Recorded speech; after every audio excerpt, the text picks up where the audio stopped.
Cyberattacks are leaping ahead in sophistication, and the industry is just not prepared.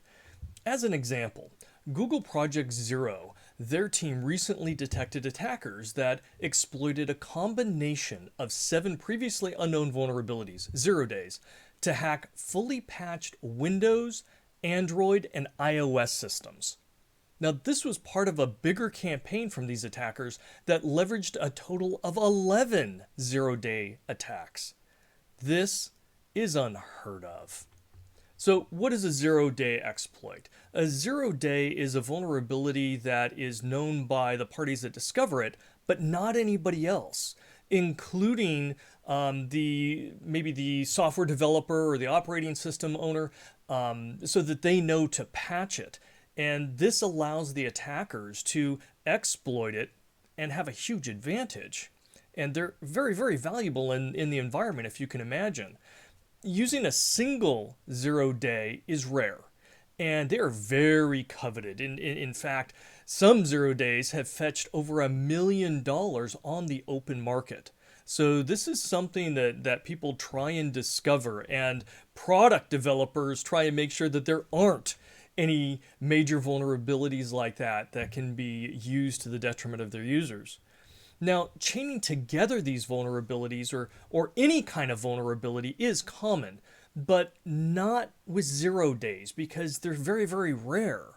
And so this is a whole different game when 0 days are exploited that way in force. And detecting attacks leveraging 0 days, well, that's bad enough because you don't know what's out there. But again, chaining all of these together, that is far beyond the scope of what can currently be addressed.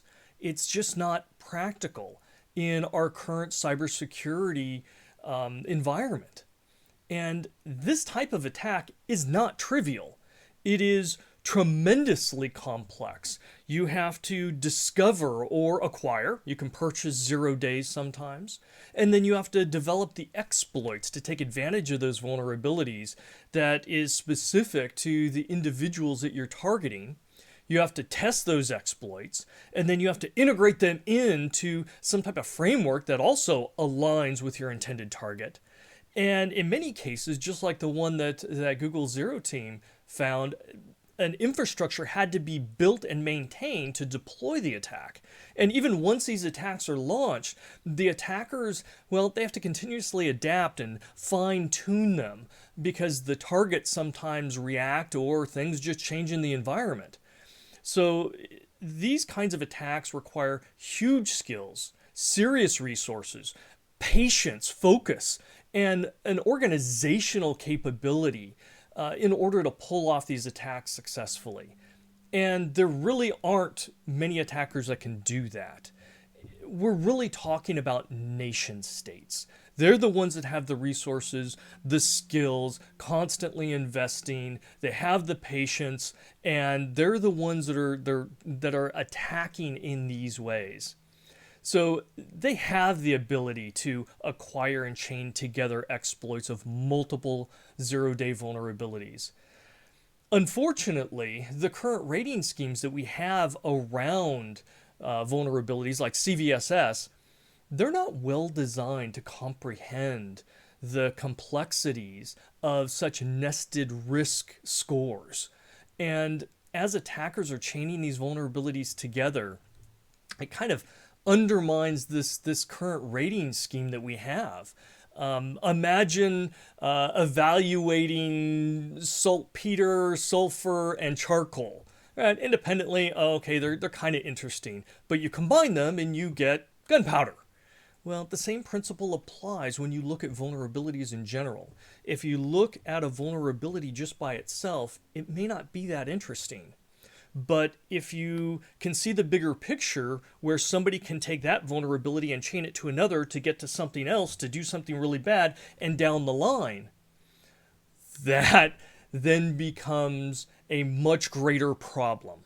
And right now, our scoring systems don't see it in that holistic way, and we need to change that.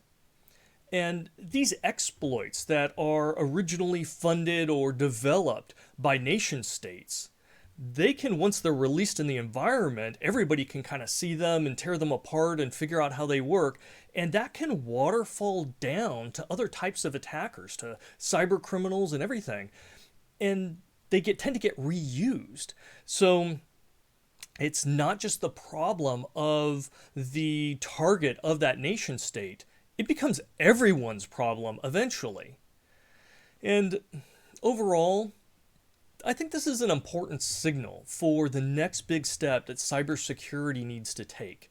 We need to be able to adapt our rating systems to account for chaining these types of 0 days or any type of vulnerability. We have to understand the types of 0 days that are going to be flooding into our market. It used to be extraordinarily rare to even see 1 or 2 of these pop up in a quarter. And now, one attacker used 11 of them in a single attack.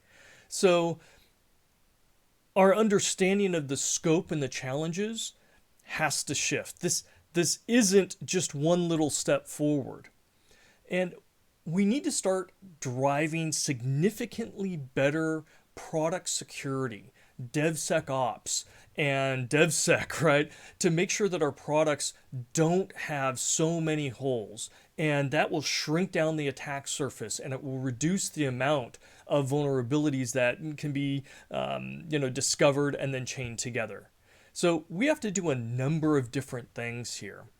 And it's really important for organizations to start to comprehend that nation states, the influence of nation states into the vulnerability market, into the attack infrastructures and everything else, should be playing a role in their risk models, even if they're not perceived as being a likely target.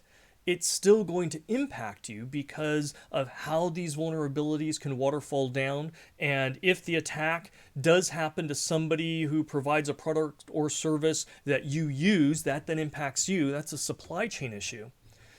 It's more complex. We have to take a more comprehensive look at those threat agents when it comes to risk modeling.